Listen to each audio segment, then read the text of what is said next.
অবশেষে 18 তারিখের লম্বা দিন কাটিয়ে 19 তারিখে চলে গেছিলাম আটরি বাঘা বর্ডারে। সেখানে আমরা পৌঁছেছিলাম প্রায় 4:30 নাগাদ এবং ঢুকেই দেখি সবাই সেখানে নাচানাচি করছে। আমরাও ডিসাইড করি, কিন্তু তার মধ্যে অনেক দেরি হয়ে যায়, আসল সেরেমনির প্রস্তুতি শুরু হয়ে যায়। তাই আমরা একটা জায়গা খুঁজে বসে পড়ি। তারপর শুরু হয় প্যারেড। প্রত্যেক ভারতবাসীর মুখে একটাই স্লোগান, যেন সারা শরীরে বিদ্যুৎ খেলে যাচ্ছিল।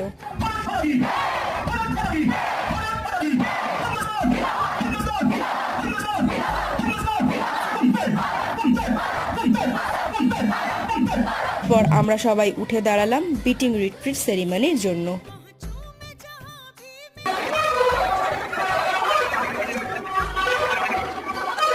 আমাদের নেক্সট ডেস্টিনেশন ছিল কাটরা। সেখানে গিয়ে কি করলাম এবং বৈষ্ণব দেবীর দর্শন আমরা কি করে করলাম সেটা দেখতে চাইলে আমাদের চ্যানেলটাকে সাবস্ক্রাইব করে রাখো। টাটা।